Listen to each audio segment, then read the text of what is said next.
प्रणाम दोस्तों। सोचिए आप अपने बच्चे की खांसी से परेशान हैं। डॉक्टर के पास जाते हैं, वो कहते हैं एक मीठा सिरप दीजिए, 2 दिन में ठीक हो जाएगा। लेकिन क्या हो अगर वो सिरप इलाज नहीं मौत दे जाए। मध्य प्रदेश के एक छोटे से कस्बे में यही भयानक सच सामने आया। कुछ ही दिनों में 11 बच्चों की जान चली गई और एक चीज कॉमन थी, खांसी का सिरप।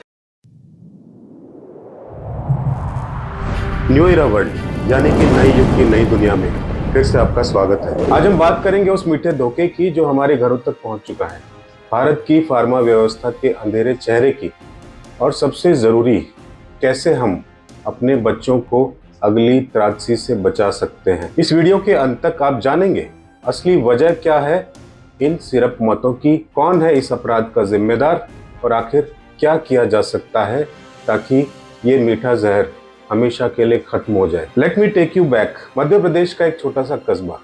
बच्चे बीमार पड़ने लगे, बुखार, उल्टी, फिर किडनी फेल। कुछ ही दिनों में 11 मासूमों की मौत। सरकार हरकत में आई, जांच हुई, पानी, मच्छर, वायरस सबकी जांच हुई।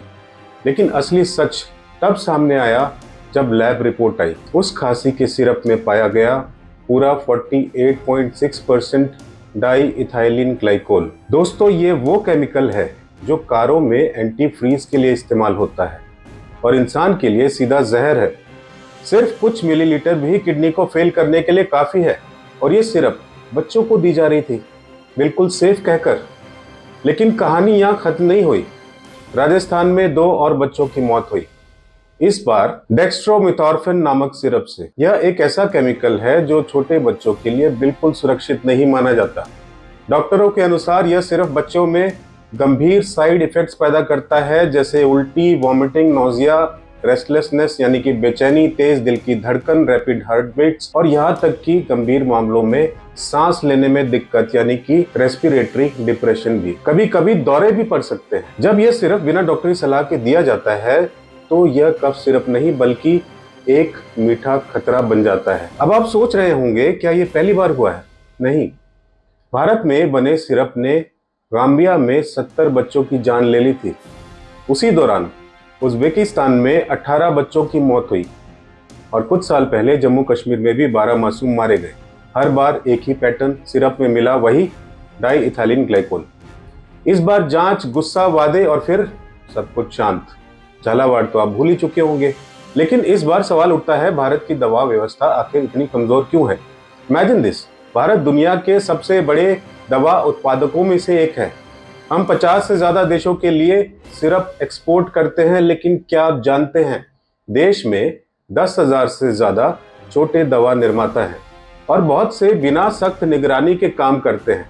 दवा बनाने की लागत कम करने के लिए कई बार सस्ते लेकिन जहरीले सॉल्वेंट्स जो हैं इस्तेमाल करते हैं, उनको यूज करते हैं।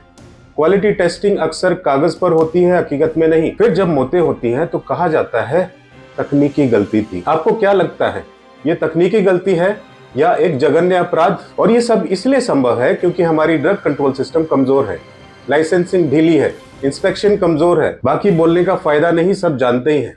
भारत में खांसी के सिरप का बाजार $262 मिलियन का है, और ये लगातार 10% की दर से बढ़ रहा है। मतलब मौतें भी बढ़ रही हैं और हमारा सिरप पर भरोसा भी। क्यों?